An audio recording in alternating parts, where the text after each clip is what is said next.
Então, bem-vindos a mais uma reunião da retina do Hospital das Clínicas da USP. Hoje é 12 de junho de 2025 e a gente vai começar apresentando um caso clínico pela Melissa Amaral, que é preceptora e fellow de retina. Melissa, retina e uveíte, né, Melissa?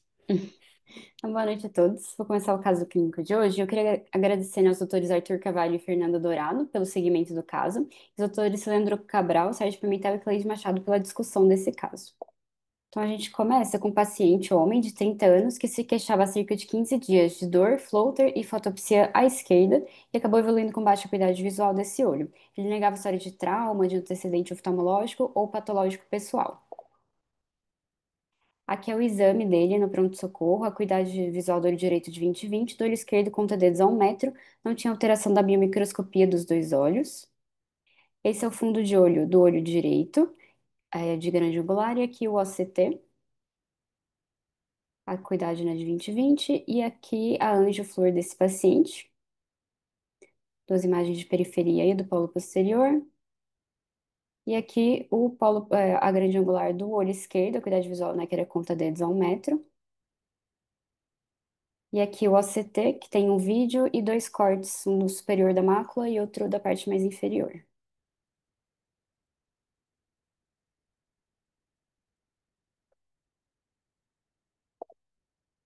Então, esse é o resumo do caso desse homem de 30 anos, com essa queixa há 15 dias, baixa acuidade visual, conta dedos a 1 metro do olho esquerdo só, o olho direito 20/20, sem história de trauma, sem antecedente oftalmológico, sem antecedente pessoal prévio.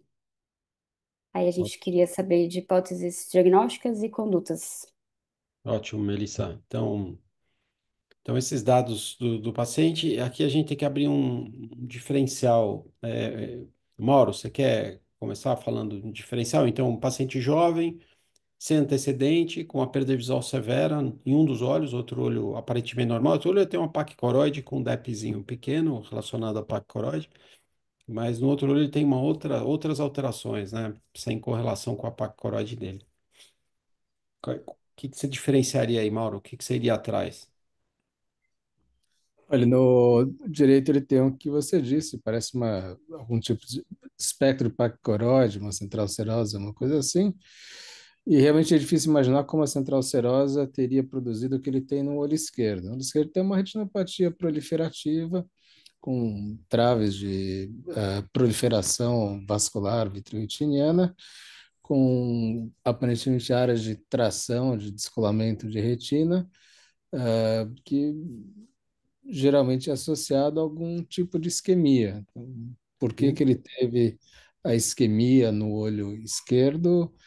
Acho que as causas principais são inflamatórias ou infecciosas, ou vasculares, se ele teve algum tipo de oclusão venosa, Uhum. mas eu procuraria, se ele não tem nenhum histórico, nada ocular, eu faria uma investigação sistêmica para ver se não tem alguma coisa que dê a dica por que que ele evoluiu dessa forma. É difícil, só pela foto ou pelo OCT ter uma ideia mais restrita assim do que poderia ter ocorrido aqui. Uhum. Oclusão venosa, é uma possibilidade, não sei.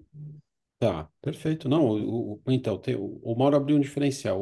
Algumas doenças infecciosas podem causar uma retinopatia proliferativa, como START, doenças inflamatórias, então, sistêmicas e doenças vasculares, uma oclusão de via central da retina poderia ser.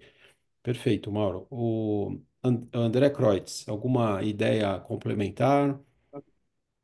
Eu acho que é isso. Eu acho que é investigar causas de um quadro de retinopatia proliferativa aí do olho esquerdo, né? Então, acho que a linha das vasculites oclusivas seria uma possibilidade, né? E aí, teria que pesquisar as causas infecciosas autoimunes e alguma oclusão venosa que tenha sido causada por algum quadro de doença vascular sistêmica, tipo hipertensão, diabetes não, mas uma hipertensão, algum outro quadro hematológico, enfim, talvez seja menos provável porque o fundo do outro olho é muito inocente nesse aspecto, nesse sentido.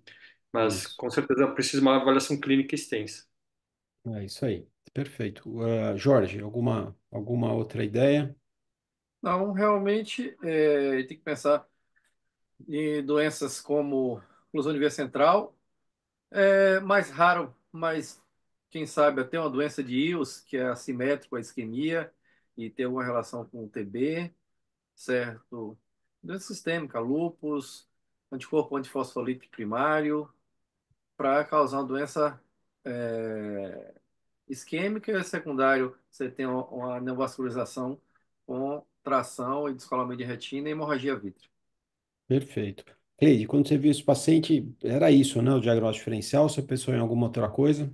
Não, foi isso mesmo. A gente pensou em investigar porque é uma retinopatia proliferativa unilateral num jovem. É claro que podia ser oclusão venosa, mas aí teria que ter uma oclusão secundária, alguma coisa. A gente vai pensar mais nas causas infecciosas. Acho que essa ideia do Jorge de Willis é uma ideia bastante plausível, né, já que é jovem, unilateral.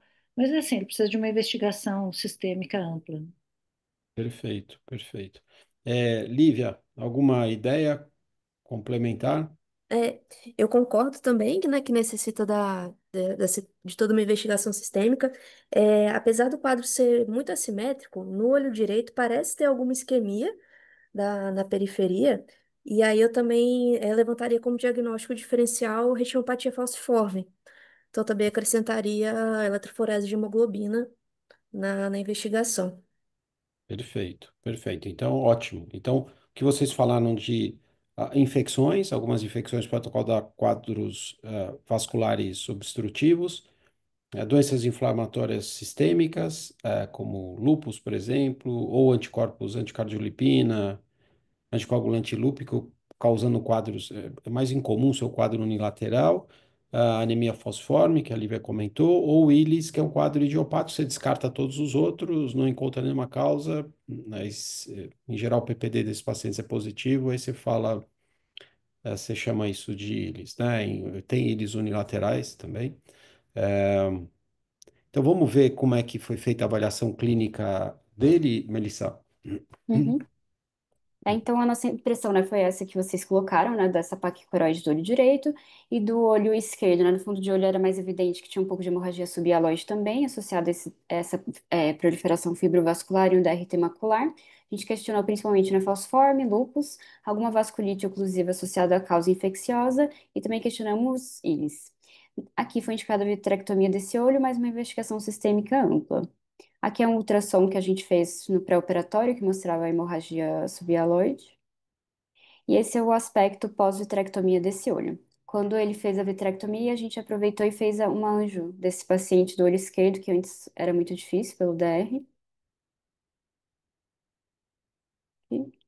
E aqui é a investigação sistêmica dele, né? Não tinha alteração de hemograma, função renal e hepática, a eletroforese de hemoglobina sem alteração, anticorpo anticardiolipina negativo, mas um anticoagulante lúpico positivo. E aqui eu coloco a foto do exame porque são feitos vários testes, né, do anticoagulante lúpico de alguns laboratórios, e aqui do nosso paciente ele veio com a amostra positiva porque em alguns desses testes ele foi um pouquinho acima do valor de corte, tá? O fator 5 e o fator 8 normal, o intervalo do TTPA é normal também, FAN não reagente, e aqui um PPD de 10. E as outras investigações infecciosas sistêmicas negativas, só o IgG da toxoplasmose e da família herpes positivo. Então, com esses exames, não sei se alguém queria fazer mais algum comentário, se tende para algum lado ou para outro. Tá, alguém quer fechar um diagnóstico? Só lembrando que, né, Melissa, como a gente comentou, o anticorpo, o anticoagulante lúpico, ele pode dar reação cruzada, né, com Pode. várias outras alterações sistêmicas, certo? Ele pode dar alteração cruzada e ele tem uma variação entre esses testes, né? Eles fazem vários e o valor de corte depende de um para o outro, até dentro do mesmo laboratório, dependendo da população que eles estão examinando, sabe? Ele deve colher esse exame de novo, né, Melissa, para Sim, ver se é a positivo. indicação é repetir em 12 semanas. E ele não tem nenhum quadro sistêmico de que lúpus ou de nenhuma vasculite sistêmica, certo? Não, não. Tá, tá. Então Pode talvez seja. voltar na fluoresceína? Uhum. Pode. Volta na fluorescência e a gente ia comentar mesmo, Mauro. Então, Mauro, tem várias áreas de exclusão capilar e com extravasamento desses vasos nas áreas de não perfusão, né? se ele tivesse, então, uma vasculite, aumento de tortuosidade, provavelmente ele tem um DR tracional nessas áreas depois do... Aqui ele já estava com silicone intravítreo, é isso, né, Melissa? Isso, foi pós-vitrectomia. Então ele devia ter um DRT, Mauro, depois da dissecção esses ossos estavam ainda todos tortuosos e com uma exclusão capilar aí bem grande, né? Praticamente 360 graus. Você quer comentar mais alguma coisa da Anjo, Mauro? É difícil por conta do DR, da cirurgia e do óleo, algumas áreas é difícil a gente ter certeza o que que é da doença, e o que que é da complicação e da cirurgia. Mas, obviamente, o que tem à esquerda embaixo parece uma área nitidamente de oclusão que eu chutaria que foi pela doença original, da causa base e tal, desse problema todo, e que talvez seja numa só superior, temporal superior. Então, a ideia de talvez ele ter tido uma oclusão de ramo, e é o que ele esperaria, então, um neovaso de retina, eu acho que é uma ideia plausível, né? Oclusões venosas de veia central muitas vezes vai dar neovascularização de íris, mas oclusões de ramo muitas vezes dá de retina, na suposição que a gente vê nasal superior, tal, a retina não parece tão ruim. Então, talvez tenha tido uma oclusão venosa temporal superior. Até a primeira foto em cima à esquerda também, a arcada temporal superior parece ser a mais afetada. Então, acho que, sei lá, é uma possibilidade. Mas, Mauro, você vê que nessa foto embaixo da direita, a arcada temporal inferior está afetada também, está extravasando, né? E tem Mas eu acho que é extravasando. difícil saber se não é pelo proliferação depois, sabe? Mas O que se ele foi depois tivesse, criado pela neovascularização nas arcadas, sei lá. mas se ele tivesse uma oclusão temporal superior, ele teria só neovascularização na arcada temporal superior. Poderia ter um DRT nessa área, né? Mas não alteração vascular temporal inferior, por exemplo, entendeu? Então, eu concordo com você que ele poderia ter uma oclusão de veia central com uma neovascularização, mas é difícil você ter DRT. Você tem mais glaucoma neovascular com oclusão de veia central, né? É. Concordo com uma oclusão de ramo, você poderia ter um descolamento tracional, hemorragia vítea, um quadro como o dele, mas não alteração na arcada temporal inferior. Eu acho que ele tem na anjo aí uma alteração difusa. Então, eu não acho provável que uma alteração ou oclusão de ramo seja responsável por isso. E ele não tem, Mauro, talvez alterações sistêmicas, ele não é hipertenso. Esse anticardiolipina, o anticorpo anticardiolipina está negativo. O anticorpo antilúpico, ele está. Anticoagulante lúpico, ele provavelmente é uma reação cruzada, ele não deve ser positivo também. Então, em todo Uma dúvida, paciente. Ah, Sérgio, uma dúvida que eu fiquei aqui, na verdade, seria mais do ponto de vista infectológico. Pacientes que receberam BCG, a partir de que nível que você considera patológico o PPD? Porque paciente que recebe BCG, ele tem um PPD positivo, né? então, E eu acho Principalmente na que. infância. Isso, você quer responder, Melissa? Assim, pelo menos no Ovate, né? A discussão que a gente faz é principalmente na infância, até os 5, 7 anos, assim, a gente leva mais em consideração. Mas depois, assim, já com 30 anos, a BCG já não influencia tanto. Então, 10 milímetros é um exame positivo, não é um No forte reator, HC certo? é o corte do forte reator, em alguns lugares é 15. É isso, tá? Então, ele é um borderline para forte reator. Mas ele não tem doença TB. Mas isso é um fator positivo para o Willis, né? Porque a gente não encontrou nada sistêmico, nada. Né? Só um exame positivo, que não faz uma doença, ele não tem doença sistêmica. Então, dos diagnósticos diferenciais que vocês colocaram, anemia falciforme, ele tem hemoglobina normal e lactoforese de hemoglobina normal. Doença sistêmica inflamatória, acho que ele não tem quadro clínico de lúpus nem outra colagenose, né? Doença oclusiva infecciosa, ele não tem nenhum exame positivo aí para ter uma infecção. Então a gente fica num diagnóstico diferencial de uma alteração idiopática, que seria o Willis. O Willis você pode ser, em geral, tem um PPD positivo ou forte reator. Você pode até ter PPD negativo, certo, Melissa? Mas é Sim, raro, né? É raro. Então, E o dos outro lado, diagnósticos, vocês fizeram a anjo? sim, eu vou voltar aqui um pouquinho. O é Willis é normal. assimétrico, mas não quer dizer que o outro lado não tenha nada. Esse A única lado, alteração de periferia que a gente encontrou é essa anastomose na periferia. você está vendo Da... o exame de baixo, à esquerda?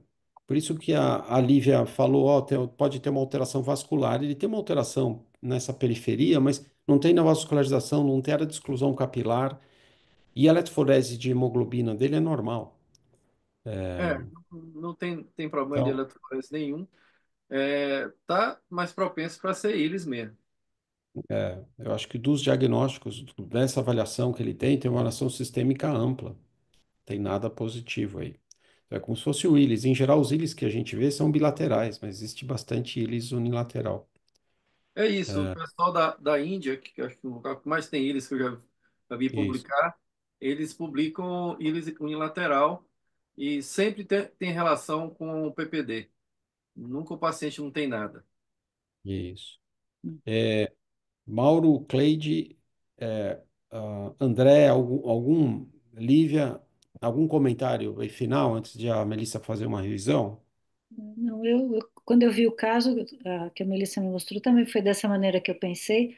Inicialmente pensei realmente falciforme, até por causa dessa anastomose, mas ele já tinha o exame negativo, né? E aí, realmente, do que sobra, o aspecto da retinopatia proliferativa muito grave, com aquela proliferação fibrosa, e ele deve ter tido uma evolução rápida, né? E a gente já viu o caso de evolução rápida, também é uma característica do ílis.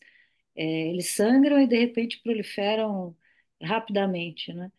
E assim, como as trombofilias em geral estão praticamente afastadas, né?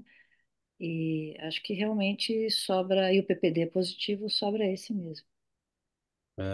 O íris é sempre o diagnóstico de exclusão, né? A gente viu É, tudo, não tem nada positivo. Viu, Mauro? Quando eu vi o caso também, eu achei, poxa, pode ser uma oclusão venosa também, mas vendo a alteração dele da Anjo, Mauro, com mais cuidado, como eu vi, aqui é mais difícil, você dá uma olhada, mas não encaixava, sabe, em neovascularização com DRT tracional, numa oclusão de ramo. Eu concordo com você que é um diagnóstico diferencial importante. Se ele tivesse anticorpo anticardiolipina, por exemplo, positivo, seria um baita diagnóstico importante para excluir. Mas ele não tem essas alterações sistêmicas, né? Então, parece uma alteração idiopática, uma reação ao bacilo da TB, né? Ah, e faz essa vasculite e essa oclusão vascular. Então, a Melissa vai comentar. Algum de vocês quer fazer algum outro comentário? Tem alguma outra ideia sobre isso? A gente pode continuar, então? Só tem um comentário, doutor Sérgio. Na... O senhor está me Fala. escutando? Tô escutando. Pode falar, Fernanda. Na vitrectomia, o aspecto do intraoperatório, ele apresentava uma retina muito isquêmica, assim, na periferia.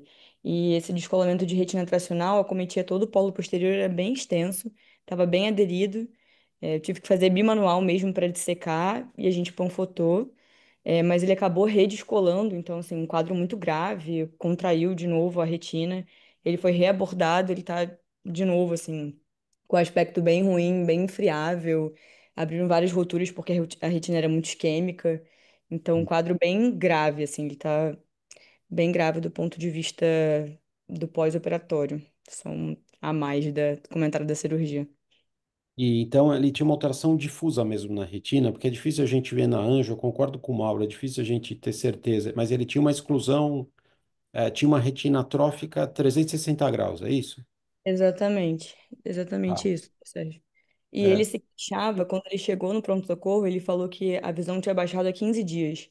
Só que eu acredito que tenha sido quando ele sangrou realmente, quando ele ficou com hemorragia vítreo subhialoide, porque esse quadro provavelmente já vinha se arrastando e desenvolvendo ao longo do tempo, mas como ele é 20/20 no contralateral, ele não percebia, né?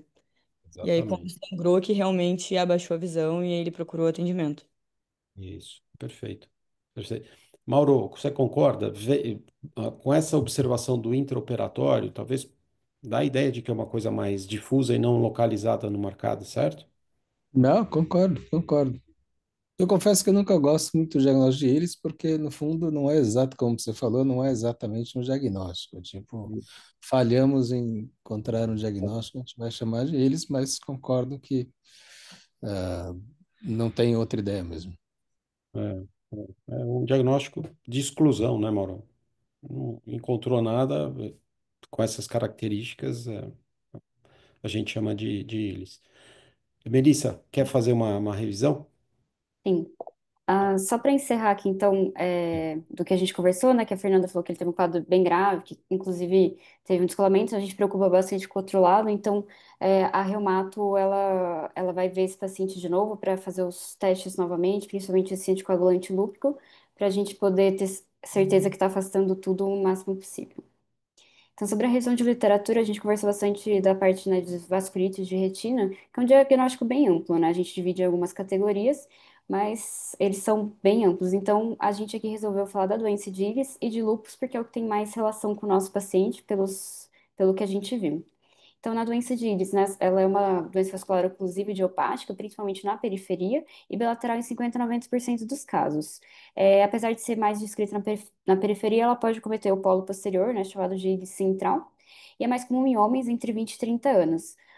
O que é hipotetizado, né, que provavelmente é imunomediado, uma reação de hipersensibilidade e principalmente ao Mycobacterium tuberculosis, né? A gente já teve o PCR do DNA desse Mycobacterium na amostra de vítreo de pacientes com ínis e também na amostra de membranas epitelianas retiradas durante a cirurgia de vitrectomia desses pacientes. Mas a gente também já associou, já isolou outras micobactérias, como mostra aqui nesse quadro, né? Outras duas já foram também associadas nesses pacientes, mas não houve crescimento do bacilo quando tentava colocar em cultura.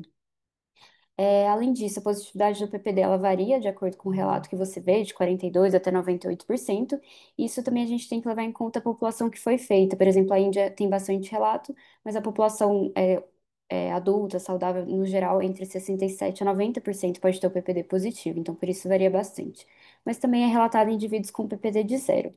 E além disso, que é interessante, questiona-se a associação com um HLA, principalmente B5, DR4 e DR4 e DR8, que poderia ter uma resposta imunológica mediada por células, que seria desencadeada por um antígeno sequestrado da micobactéria numa forma inativa.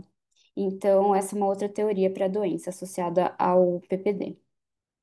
Então, o quadro oftalmológico que a gente conversou na vasculite de retina, principalmente de veias na média periferia, mas como eu disse, pode ter casos que acometem o polo posterior. A gente tem essas áreas de não perfusão periférica, nessas áreas a gente pode ter umas anastomoses, nas áreas de transição, e que acaba levando na vascularização. E a doença, ela, mais recentemente foi descrita em alguns estágios, que variam desde dessa vasculite em áreas pequenas, até mesmo o quadro de descolamento de retina tracional, como esse paciente, ou então outras complicações, como glaucoma neovascular.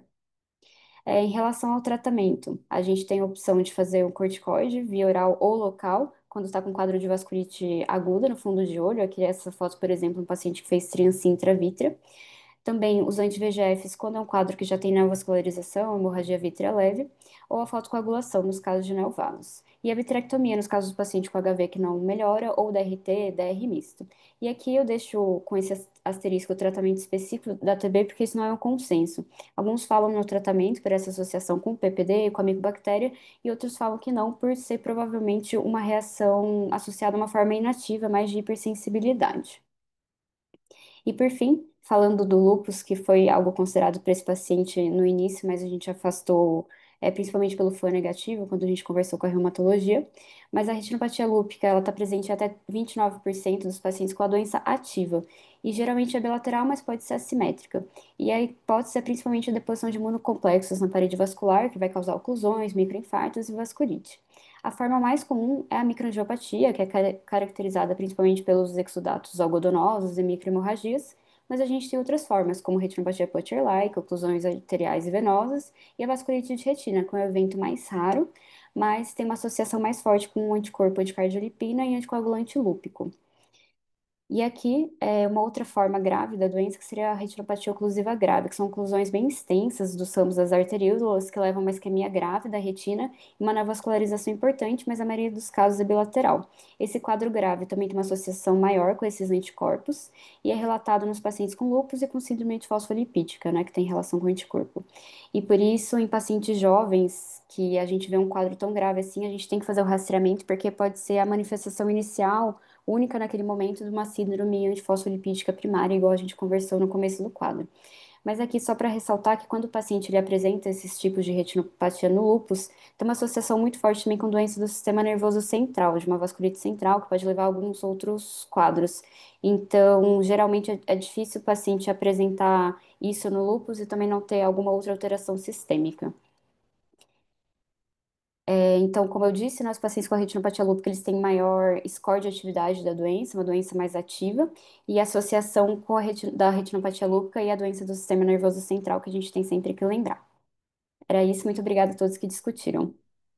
Excelente, Melissa, parabéns, tá? Ótima revisão. Isso aí a gente está fazendo revisões breves, né, Melissa? Mas Uhum, concisas, tentando fazer isso o mais conciso possível. A Melissa fez isso de forma excelente. Parabéns, Melissa. Excelente o caso, discussão. obrigada.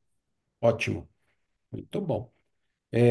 Vitor, sua vez. Então, agora a gente vai ver a imagem para a gente discutir. Quem vai apresentar vai ser o Vitor Gonçalves, que é fellow de segundo ano, cirúrgico. Perfeito. Boa noite, meu nome é Vitor, sou fellow da Retina. Hoje eu vou apresentar a imagem da semana. Meus agradecimentos vai para o Dr. Sérgio Pimentel, que me auxiliou na confecção dos slides e me auxiliou na escolha do caso. Antes de falar da imagem, vou falar uma leve introdução da paciente, que é uma mulher de 62 anos, previamente saudável, tem uma queixa de visão. Oi? Alô? Pode continuar, Vitor. Eu acho que é uma interferência de alguém que está com o microfone ligado. Tá Cleide, ótimo. desliga o microfone. Diego também. Isso. Obrigado. Então, essa paciente está com a visão borrada no olho esquerdo há poucos dias. A acuidade visual do olho esquerdo de 20/50, o olho direito 20/20. É pseudofase que não tem sinais inflamatórios na câmara anterior. Pressão intraocular de 12/12.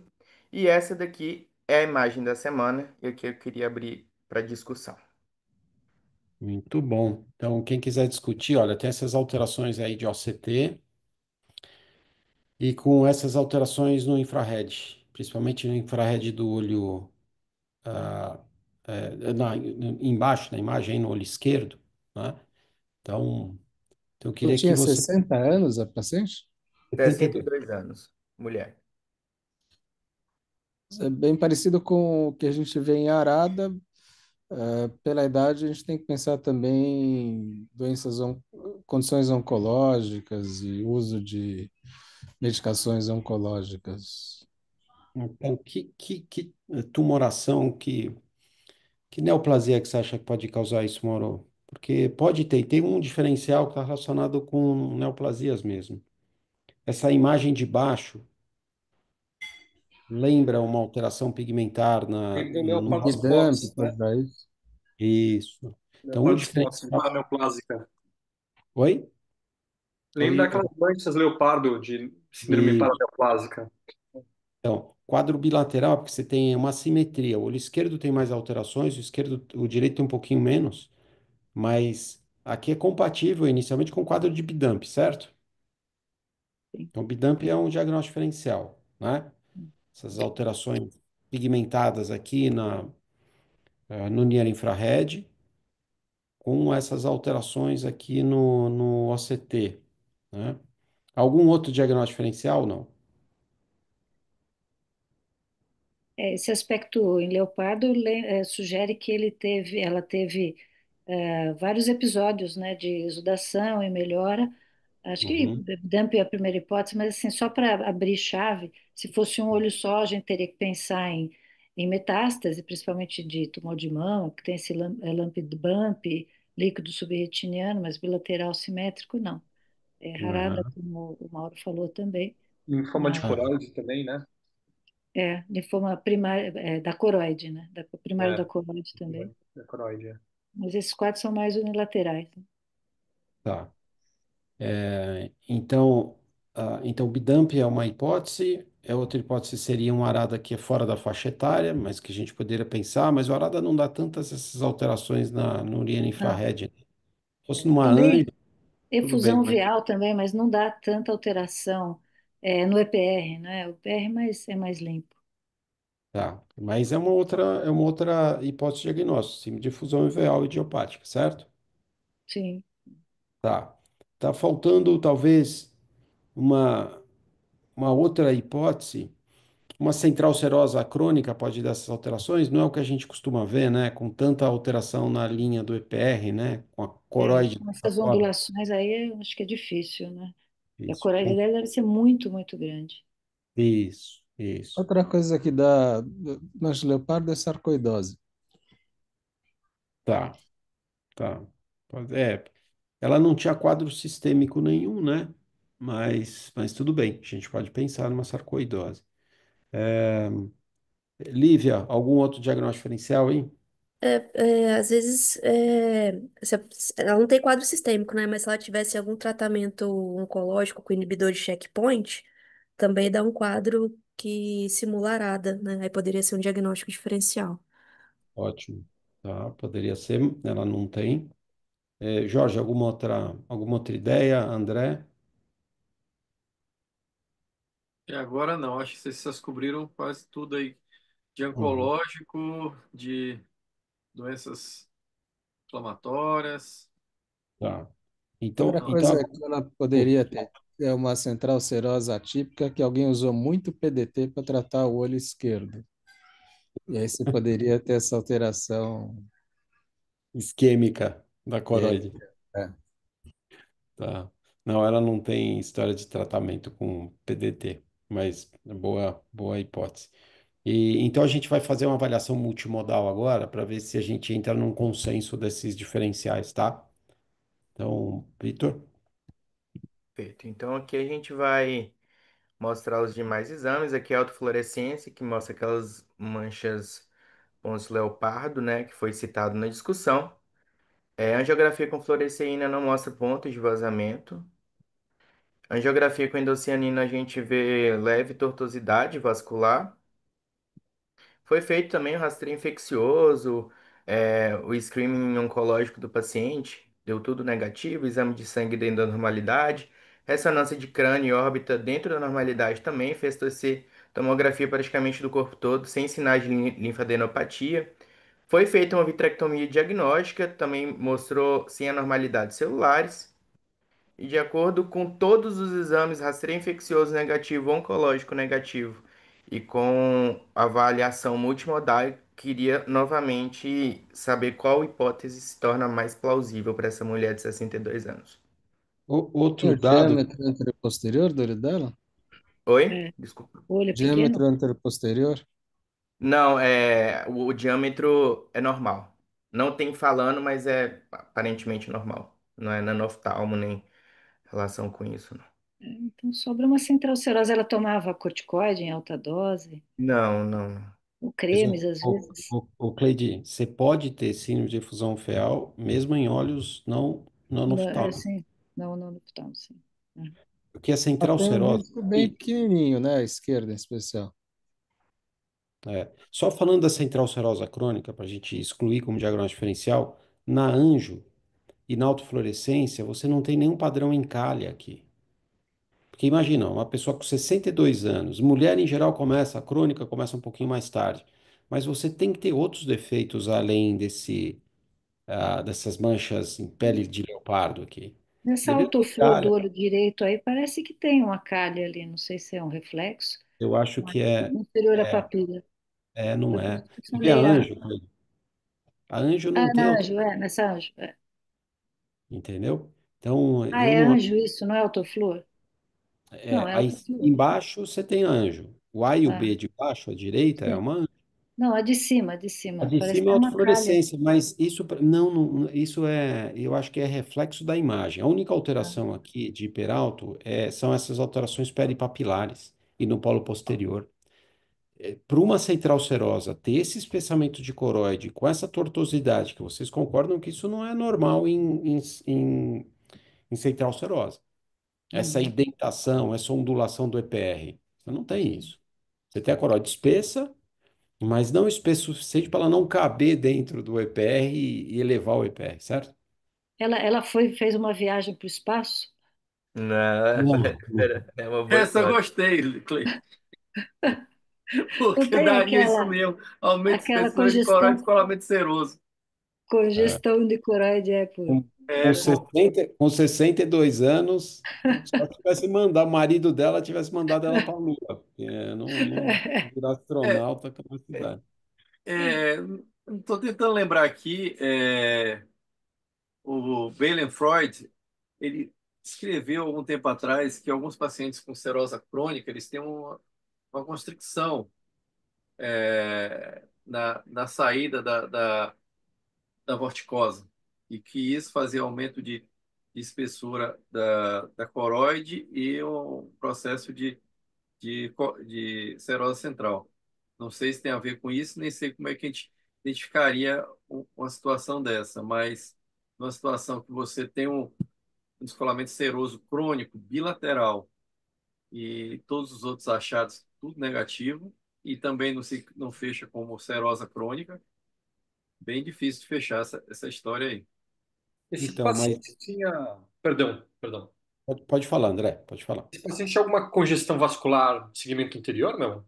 Não, não Não. tinha, Não não tinha. tinha, tá? Não, que algum déficit de retorno venoso poderia eventualmente estar associado, né? Tá. Mas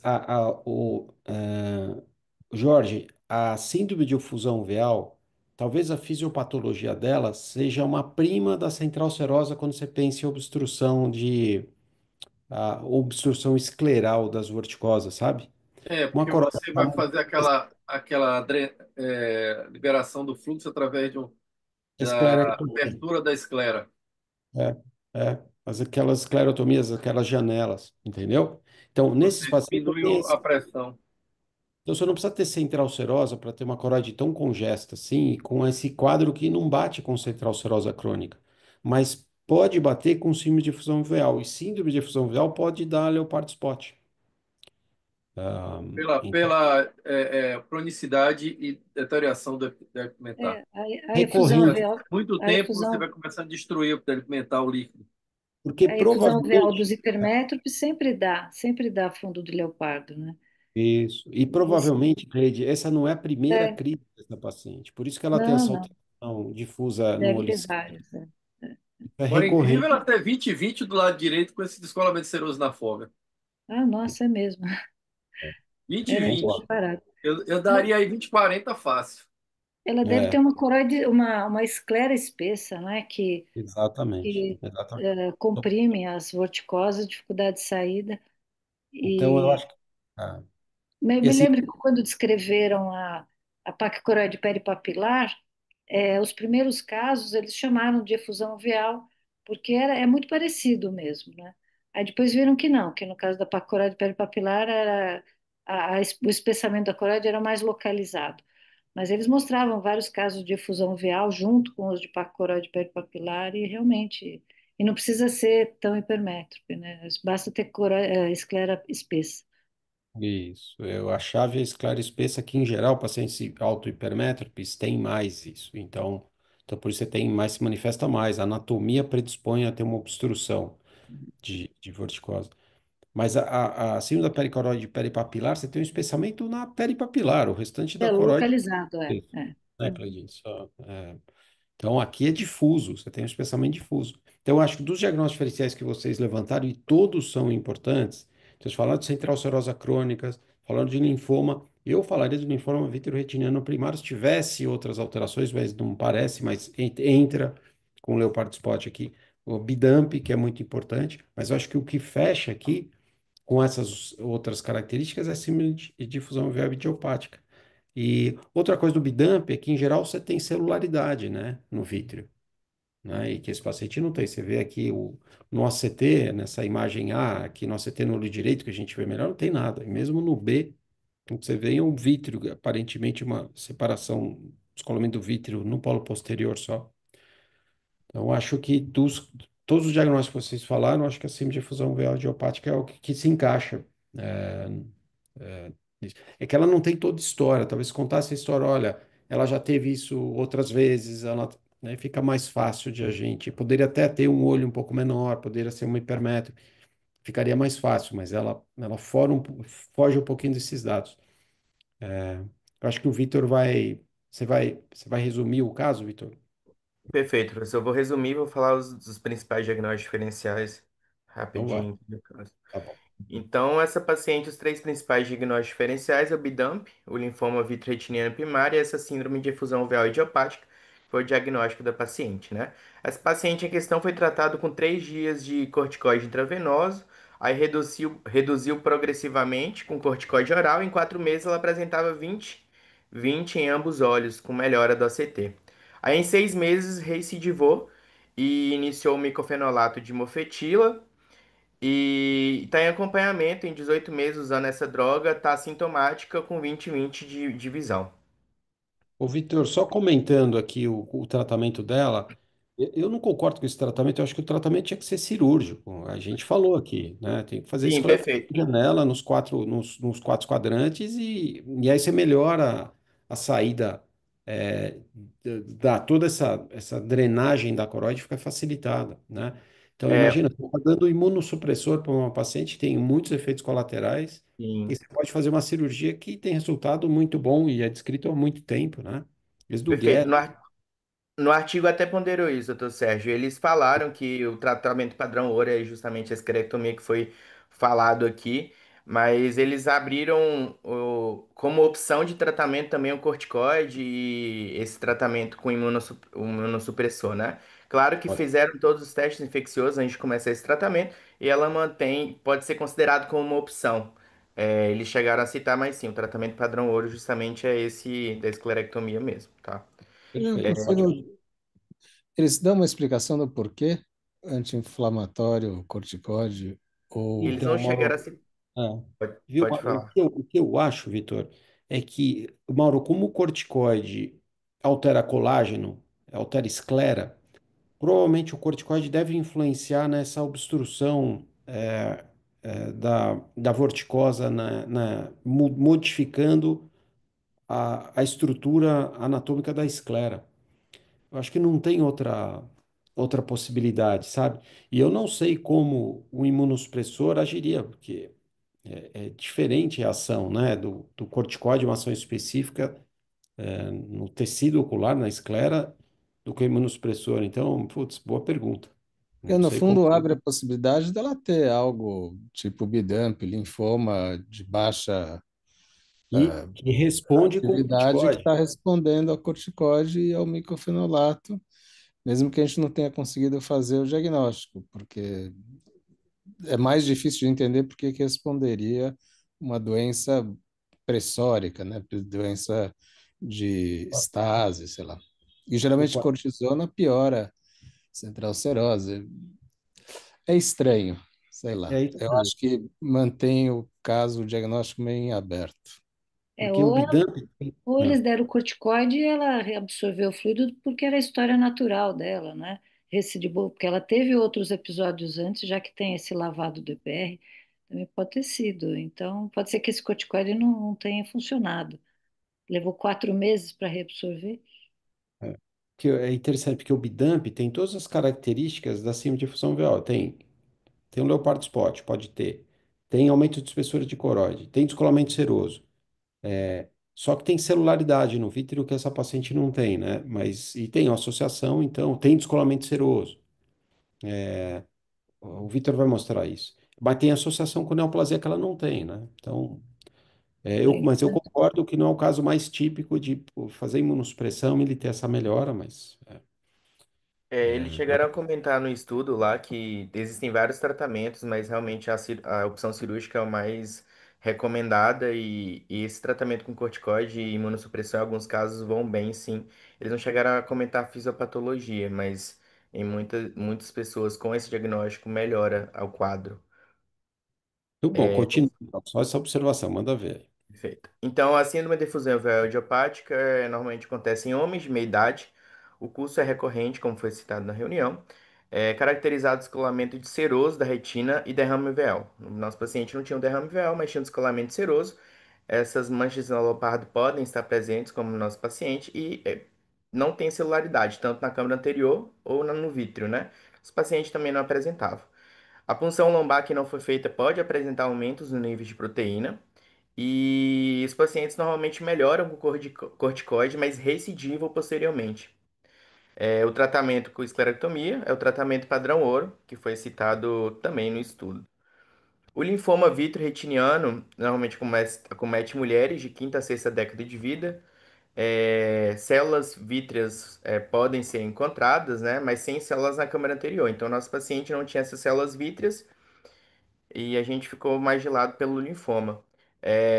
Normalmente não tem descolamento seroso de retina e no ACT a gente pode ver infiltrados subretinianos hiperfletivos compostos por células do linfoma, né? Então, a vitrectomia para diagnóstico é um marcador muito sensível. Nesse paciente foi feito a vitrectomia e não mostrou, mostrou que estava dentro da normalidade. Então, foi também excluído por causa desse fator. E também melhora com corticoide, mas recidiva posteriormente o linfoma. O tratamento é com quimioterapia intravítrea, metrotexato, rituximab, radioterapia e quimioterapia sistêmica. Aqui a gente tem um ACT de um paciente com linfoma, tá? Que tem essas lesões nodulares hiperfletivas ali, subretinianas. E por fim o BDUMP, né? Que normalmente acomete adultos acima de 50 anos. Podem apresentar celularidade na câmara anterior e no vítreo também. O ACT a gente pode ter uma combinação de atrofia, espessamento, descolamento bacilar. Endocianina verde pode mostrar um padrão de cordão de salsicha e também melhora com corticoide e recidiva posteriormente. Então, as três patologias melhoram com corticoide e recidiva posteriormente. O tratamento normalmente é eliminação da malignidade sistêmica primária. Então, a gente faz o screening, vê a causa primária, trata e melhora o quadro oftalmológico, né? E aqui a gente vê justamente um exemplo de um paciente com descolamento bacilar, com bidump aí, com essas manchas de leopardo, o ACT mostrando esse descolamento bacilar. Por último, eu fiz um comparativo com sinais sistêmicos de cada patologia, desses três principais patologias que foi citado no artigo, e a associação com algumas características. E aqui, de onde que foi tirado, foi do Retina.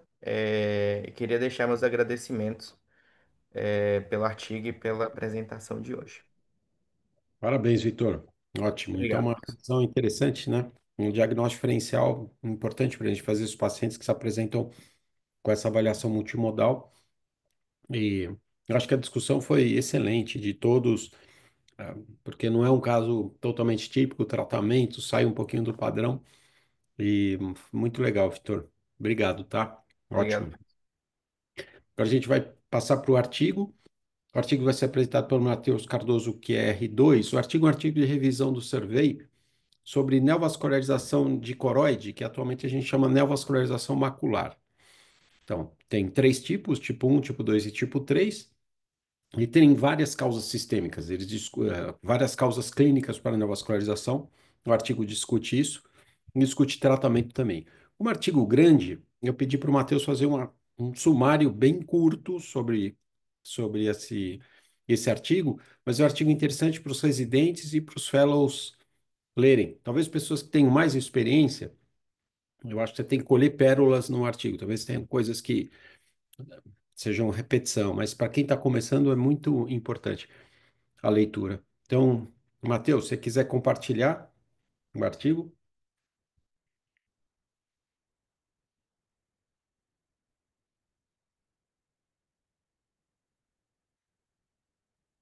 eu acho que não está teu áudio, não sei se está aberto, Matheus, eu não estou te ouvindo. Acho que, Isso, acho que agora eu desmutei aqui. agora sim, já está na tela, pode começar, tá? Tá joia. Eu vou apresentar o artigo como o professor citou, que ele é uma revisão bibliográfica sobre neovascularização macular. Sou Matheus Amorim Bastos Cardoso, residente do segundo ano, e inicio agradecendo ao Dr. Sérgio Pimentel, tanto pela orientação na apresentação, quanto pelo envio do artigo. Como definição, a neovascularização macular, atualmente citada, anteriormente era denominada neovascularização coroidal. Ela se trata de uma angiogênese, novos vasos são criados na região macular. O artigo ele cita que essa área, preferencialmente acarretada pela camada de Bruce, é um pouco mais fina em comparação com a periferia. Inicialmente era denominada neovascularização coroidal por achar que todas as neovascularizações vinham através da córeo-capilar. Entretanto, hoje se sabe que algumas neovascularizações, como a neovascularização tipo 3, ela vem na verdade de uma microvasculatura retiniana. Ela vem do plexo profundo da retina e cresce posteriormente até a corocapilar. Em decorrência disso, em 2020, foi proposto então renomear de neovascularização coroidal para neovascularização macular. Quanto às etiologias, o artigo ele divide entre menores e maiores de 50 anos. A principal etiologia nos menores de 50 anos destacava-se a miopia patológica e desordens inflamatórias. Na população maior que 50 anos, destacava-se a DMRI, vasculopatia polipoidal da coroide e a nevasculopatia pacoroide. Como fatores de riscos, o artigo divide entre os modificáveis, se destacam tabagismo e obesidade, principalmente pela incidência aumentada de complicações na DMRI e vasculopatia polipoidal.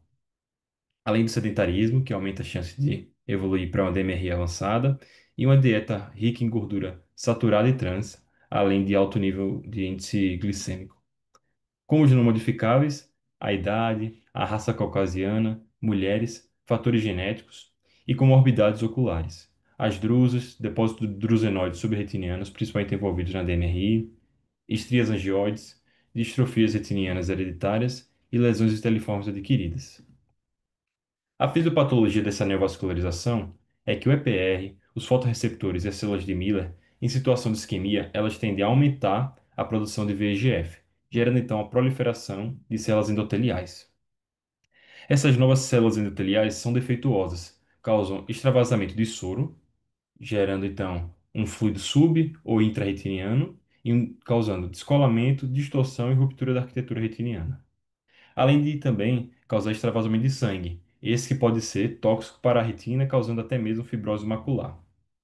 A união dessas novas células endoteliais com células inflamatórias e fibroblastos é o que causa, então, a membrana neovascular, que em última instância pode cicatrizar, gerando uma cicatriz disciforme.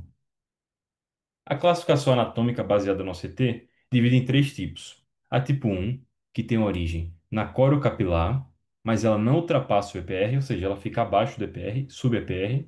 A tipo 2, que ela também origina-se da corocapilar, mas essa já começa a ultrapassar o EPR. E por fim, a mais recente, a tipo 3, ela tem origem na retina, no plexo profundo, e ela se espalha posteriormente, se comunica com a corocapilar. O diagnóstico se dá através da análise multimodal. A membrana neovascular tipo 1, ela é um pouco mais de difícil visualização na retinografia por ser uma lesão sub-EPR. Mas aqui, nessa imagem, é possível ver uma lesão subretiniana, amarela acinzentada, correspondente à membrana neovascular. Além da anormalidade do EPR, que são o líquido subretiniano, e aqui uma lesão acinzentada do DEP, o descolamento do epitélio pigmentado da retina. Nesse mesmo paciente, o OCT é característico da membrana neovascular tipo 1, o sinal da dupla camada. Basicamente, é a membrana neovascular abaixo do EPR, causando um descolamento. Ele é discretamente elevado, mas também ondulado. Pode ter associados a extravasamento de líquidos, causando um líquido subretiniano e até mesmo um descolamento do epitélio pigmentado da retina com esse entalhe. No CTA, é possível visualizar, então, uma proliferação de vasos, aqui, abaixo do EPR.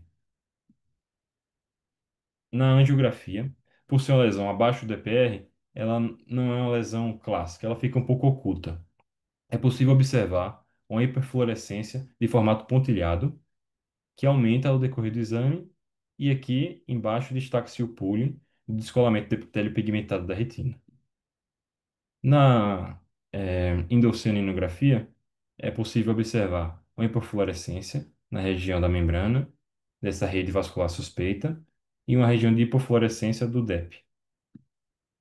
Já na membrana neovascular tipo 2, já é possível observar uma lesão amarela acinzentada com extravasamento de sangue, uma hemorragia subretiniana ao redor. No OCT, é possível observar agora uma lesão acima do EPR, com hiperrefletividade abaixo da retina subretiniana, causando extravasamento de fluido para o espaço intrarretiniano e subretiniano. Já na angiografia, por ela ser uma lesão agora acima do EPR, ela não é mais oculta, ela tem um padrão mais clássico. Dá para definir bem essa região aqui de hiperfluorescência, que aumenta de intensidade. Aqui, essa região de hipofluorescência se dá pela presença do sangue, que causa um efeito máscara. Na córeo capilar, não é muito avaliado alterações por ser uma doença acima do EPR. Então fica sem alterações da normalidade no exame, na endocrinografia. E o OCTA é possível observar esse aumento de fluxo na região acima do EPR e abaixo da retina. Agora, a neovascularização do tipo 3, ela pode ser observada nessa imagem como uma lesão circular amarela acinzentada com alguns drusos. Dando um zoom, é possível observar que os vasos estão um pouco engurgitados, tem esse bulbo terminal e algumas anastomoses entre a própria circulação da retina, sendo denominadas anastomoses retinal-retiniana. Essas anastomoses são até bem observadas também na corocapilar, na endocininografia e também na anjo, com um pouco de extravasamento pontilhado, por ser também um extravasamento abaixo do EPR. Nesse outro artigo, destaca a evolução da membrana neovascular do tipo 3. Ela se inicia, no geral, de drusas moles onde epidrusenoide, gerando um afastamento da retina da corocapilar que nutre, gerando então uma isquemia na retina interna e uma proliferação. Ela evolui com o crescimento da drusa, depois vai reduzir a camada nuclear externa, depois vai ter uma disrupção da elipsoide, tá aqui intacta, aqui ela mostra um pouco de disrupção. Os sinais hiperrefletivos, depois essa membrana que estava na retina, ela começa a romper o EPR, gerando essa disrupção do EPR, culminando então com a comunicação com a corocapilar. Destacando são, portanto, que ela começa na retina e depois evolui para a corocapilar. Aqui, agora com o CTA. O estágio 1, ainda na fase pré-clínica, é possível observar esse aumento de fluxo na região retiniana, no plexo capilar profundo. Essa membrana começa a se proliferar na região agora subretiniana e, por fim, ela evolui para a comunicação com a corocapilar. Aqui, primeiro a angiofluorescinografia, que ela pega um pouco o plexo mais superficial, é possível observar que essa rede neovascular está tanto no espaço subretiniano quanto na coroide aqui, na endocininografia, que já é na fase clínica com algum edema, causando então repercussão no paciente da visão. O tratamento, o artigo ele destaca que ainda o padrão ouro é pelo anti-VEGF, que ele atua exatamente na fisiopatologia da neovascularização, mas existem algumas terapias alternativas, como a fotocoagulação a laser e a terapia fotodinâmica, ou PDT.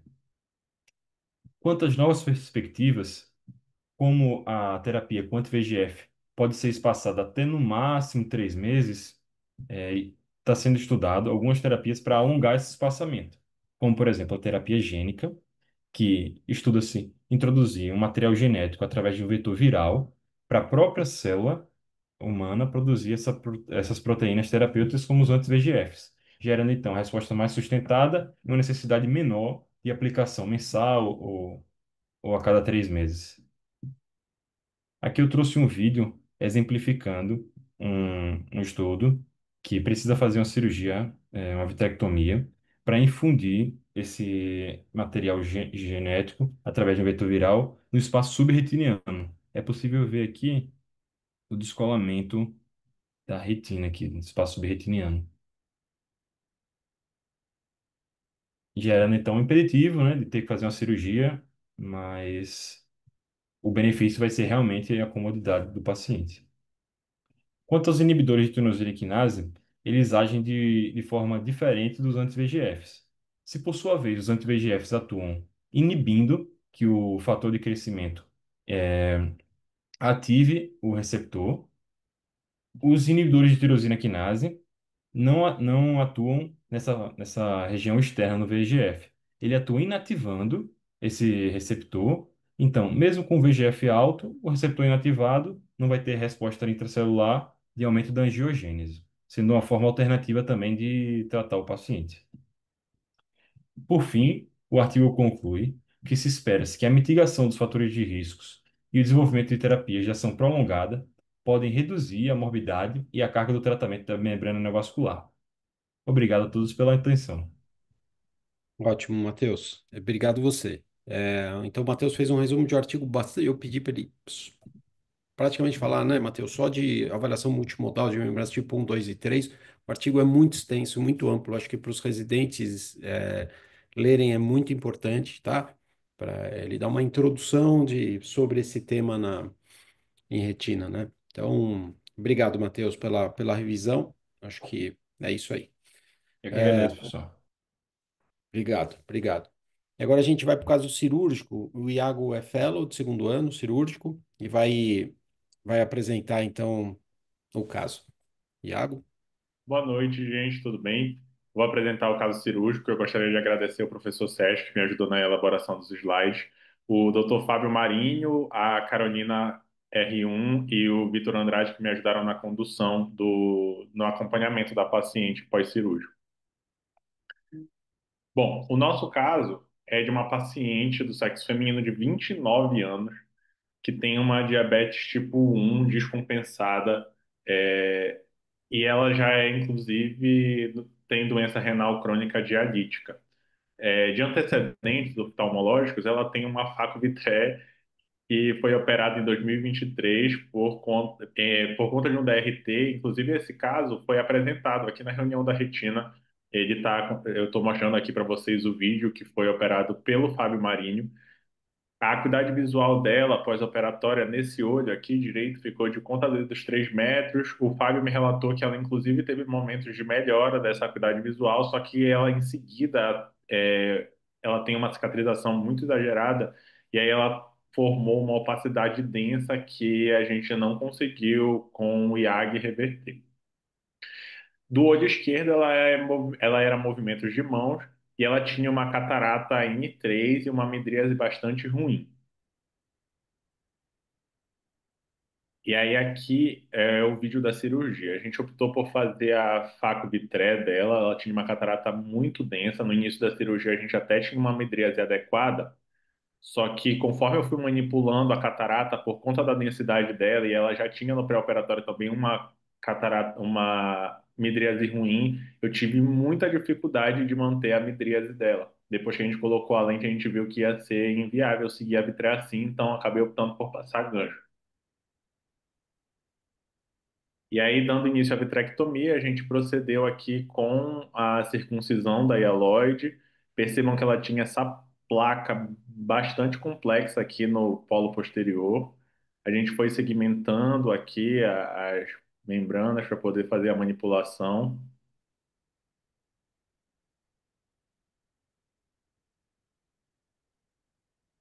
Ela tinha essa região aqui que era uma membrana muito mais densa, então a gente seguiu para os outros locais, eu consegui ir segmentando e encurtando essas áreas de tração,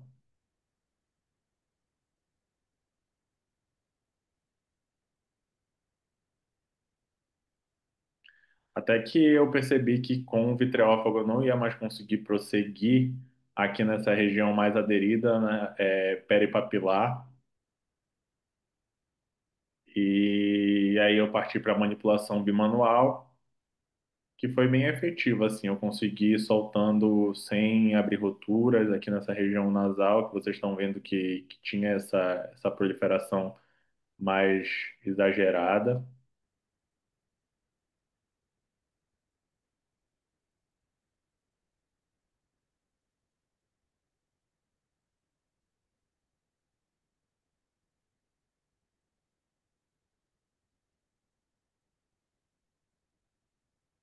E é aquela questão que sempre fica, né, de fazer ou não o peeling dessa paciente, porque era uma paciente jovem, eu fiquei muito preocupado com a possibilidade de atrofiar a retina, mas o Fábio estava na cirurgia comigo e aí ele comentou sobre a evolução do outro lado e a gente acabou optando por fazer o peeling também, até para a gente conseguir, até porque ficaram algumas áreas de fibrose próxima das arcadas que a gente ficou com medo de contrair depois.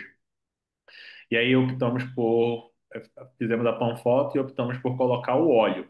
A gente também ficou muito com a questão de colocar gás, só que por sorte a gente colocou o óleo porque vocês viram que eu agradeci várias pessoas lá no começo da cirurgia porque essa paciente teve uma internação super prolongada.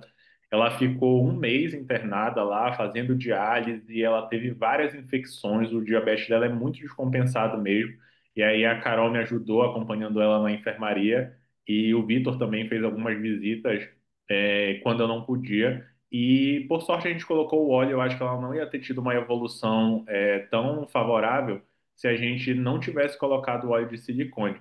Aqui no 30º PO dela, dá para ver que a retina estava toda aplicada e o OCT mostra que realmente ela tem uma atrofia aqui importante da região macular, e aqui ainda tem um pouco de líquido residual, mas a retina está toda aplicada. E ela ficou com uma acuidade visual de contadeiro dos 3 metros nesse lado também, e evoluiu do MM para o contadeiro dos 3 metros. Excelente, Iago. Excelente. Você vê, é uma outra indicação do silicone, a gente tenta não usar, porque ela já tinha uma visão razoável de contadez no outro olho, já tinha melhorado, a gente tenta não usar o silicone para não ter que tirar depois, não ter eventualmente toxicidade, mas talvez seria uma outra indicação, qual a morbidade desse paciente no pós-operatório, né? É uma Sim. paciente que fica internada e fica com gás e não tem, então... Mas tinha alguma ruptura que você bloqueou, Iago, no intraoperatório? Eu não vi aqui, não, né? Não, professor, no fim das contas a gente conseguiu tirar toda aquela membrana lá sem formar roturas que chamassem muito nossa atenção. E aí a gente ficou também, ela ficou muito tempo entubada também, ela precisou passar por outras cirurgias depois porque ela teve um abscesso pulmonar, então é isso que o senhor falou mesmo. Eu acho que se a gente tivesse colocado o gás, a gente ia ter tido algum problema em relação a paciente, sabe? Mas outra coisa, se a paciente não tem ruptura, às vezes é difícil quando você disseca muito, ter essa placa toda para você dissecar, para você ter certeza que não tem nenhuma ruptura. Mas se você Então. tem certeza que não tem ruptura, você pode fazer uma troca com ar. Não precisa nem colocar silicone nem gás. É uma opção, tá? Diabéticos é sempre com essa extensão de descolamento tracional, é difícil você ter certeza que não tem, né? Que não tem realmente uma ruptura iatrogênica, né? E queria ouvir o André, o Mauro, o Jorge, a Lívia sobre a cirurgia, alguma opinião diferente do que o Iago fez? A cirurgia está muito bonita, viu, Iago? Parabéns. Obrigado, professor. Eu acho que o Iago conduziu super bem. Eu acho que, com relação à parte de segmento anterior, é muito importante você garantir o máximo de visualização possível. Então, acho que o gancho de íris foi super importante. Com relação à dissecção das trações, eu acho que ele seguiu as etapas certinho, né? Primeiro segmentou o anterior-posterior e depois partiu para a segmentação tangencial, usando várias técnicas, inclusive a bimanual, né? Então, foi super flexível aí nas técnicas e conseguiu dissecar bem. Só eu acho que o detalhe aí do uso do tamponante do óleo, eu acho que se foi tão certo que não tinha rotura, né? Eu acho que de repente poderia ter feito só uma troca mesmo, né? Uma alternativa. Não necessariamente seria necessário o gás, né? Agora, às vezes tem dúvida se teve rotura, se não teve, né? Às vezes fica micro-rotura, aí sim põe o óleo, mas estava tão certo de que não teve micro-rotura, eu acho que a troca fluido-gasosa seria suficiente, mas parabéns. Obrigado, Ótimo, professor. ótimo, André. Excelente. Mauro, Jorge, Lívia,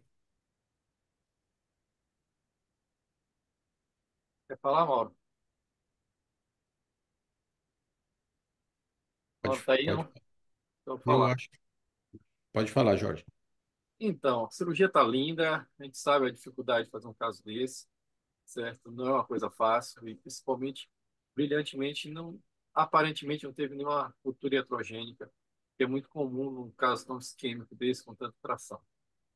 Quais os 3 pontos que eu comentaria? Primeiro, com relação à isquemia. O nervótico bem isquêmico, tem que tomar muito cuidado com a pressão intraocular que está acontecendo durante a cirurgia. Perfeito. Provavelmente esse paciente não vai melhorar tanto, porque a cirurgia está perfeita. É devido à isquemia do nervo óptico e da mácula também, que deve estar isquêmica. Aparente que você tem um drill ali na foto. Segundo ponto interessante você fez brilhantemente, bimanual, segmentou. Uma das coisas que eu também já fiz uso em casos difíceis como esse é usar uma bolha de perfluorocarbono na mácula para fazer uma pressão na mácula e abrir espaço para mim. Quando você empurra a retina, às vezes você consegue um espaço entre a retina o tecido fibrovascular, facilitando a dissecção. Porque toda a ciência aqui está na dissecção e que nem sempre você precisa dissecar 100%. Às vezes você isola uma tração e tem certeza que ela está localizada naquela região, você deixa lá, porque às vezes retirar essa tração completamente você vai causar uma heterogenia. O Eu acho terceiro, que isso daí é um ponto importante, professor, que a gente fica muito nessa intenção de ir tirar tudo e quanto resolver mais jovem tudo. você é, mais você quer limpar tudinho. Tem É uma, isso. tem uma apresentação que foi na WC Live com o Tadano Somo, lá do Japão, que ele mostra só série de casos com visão quase 20/20, 20/30, 20/25, tudo deixando alguma fibrose difícil de tirar e evitando fazer uma iatrogenia. E ele Fora das mostrando. arcadas, né, Jorge? É, então, geralmente, a região nasal, e são difíceis de tirar, e você deixa lá e tá resolvido, e você fica com a visão ótima. Terceiro Hum. é o comentário, que todo mundo já comentou, mas vou dar ênfase a substituto do vítreo. O que é que você deve fazer? Primeiro, sempre A. A é a melhor coisa para o diabético. Existe um trabalho que eu não sei aonde foi que eu li há muito tempo, que uma das toxicidades que pode acontecer com o óleo é piorar a isquemia do nervo óptico.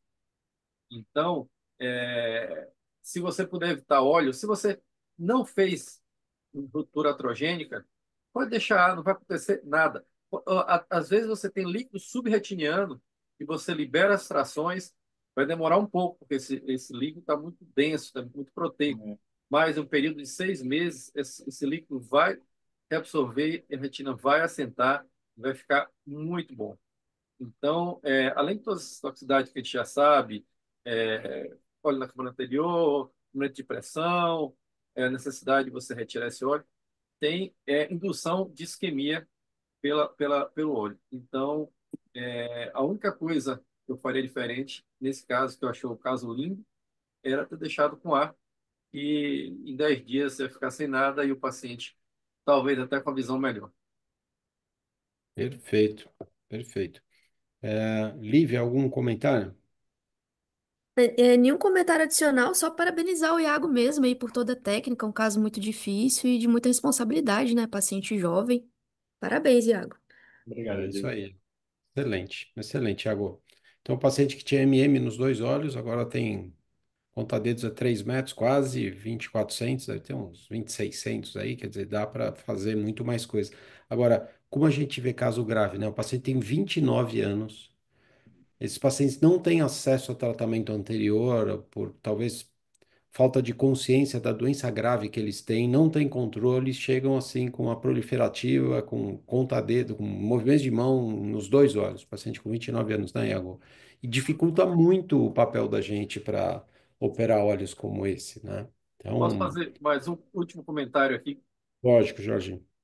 Então, só lembrar a vocês quanto é importante o que você fez. Quando o paciente ele tem os dois olhos comprometidos, ele tem visão de movimento de mão e vai para contar dedos a 3 metros ou 2400, você muda a vida do paciente. Eu vi pacientes dizer que para ele está com a visão perfeita, porque ele vê televisão, ele consegue aumentar a letra no celular e conseguir enxergar alguma coisa. Do pessoal do segmento anterior, acha que é um desastre ver um paciente assim, não enxerga nada. Não, ele enxerga muito. Ele consegue ter uma vida totalmente modificada. Você transforma a vida desse paciente com a visão que você deu para ele. Ele vai ficar muito agradecido por você, mais do que aquele que você estava com 20/40 e você deixou com 20/20 na cirurgia de catarata, porque realmente é muito significante. E a outra coisa é, em nosso país, cerca de 30% dos pacientes diabéticos não sabem que tem retinopatia diabética. Então, o diagnóstico tardio é a principal causa de cegueira por retinopatia diabética em nosso meio. Então, um trabalho feito aí na USP pelo pessoal da endócrino com relação a diagnóstico tardio de diabetes e de retinopatia diabética, que em torno de tem 16 milhões mais ou menos de diabéticos, então de 5 milhões de pessoas não sabe que já tem retropatia diabética. Então, o diagnóstico no Brasil seria a primeira causa de melhorar a cegueira no diabetes, porque daí em diante você começa a tratar. Você pega, por exemplo, países como a Itália, que é primeiro mundo, mas não é primeiro mundo de ponta. E eles já controlaram bem esses pacientes, quase eles não veem pacientes tão graves como a gente. Acho que foi o RWC e Live, mais ou menos 2 meses atrás, que um indiano mostrou um caso igual o seu, assim, e tanto o italiano estava comentando como o americano, falou assim, esses casos é muito difícil para a gente, porque a gente não vê mais, a gente não tem operado mais isso, a gente opera muito antes. Começou a sangrar, a gente opera, não chega nesse ponto. Ah, Então, é um problema ainda do Brasil que a gente tem que evoluir bastante. terceiro mundo em geral, né? Terceiro mundo, Índia, Brasil, Paquistão, tem tudo isso aí. Toda a África tem isso aí. Sim, sim. Perfeito, Jorge. Ótimo. Iago, parabéns, tá? Obrigado. Obrigado pelos comentários também. Uma ótima cirurgia, excelente. Então, olha, agradecendo a todos aqui, agradecer a apresentação cirúrgica aí do Iago Bastos, que é fellow do segundo ano, o artigo que o Matheus Cardoso R2 apresentou, a imagem do Vitor Gonçalves, que é fellow do segundo ano, e o caso clínico da Melissa Amaral, que é preceptora de fellow de retina e de uveíte. E os comentários da Fernanda Dourado, do Jorge Rocha, do Mauro Goldbaum, da Cleide Machado, do André Kreutz e da Lívia Conce. Então, obrigado a todos. Semana que vem a gente tem um feriado, então não vai ter reunião, a gente se vê daqui 2 semanas. Tá? Um abraço para todos, tá? Ótima sexta-feira e ótimo final de semana para todo mundo.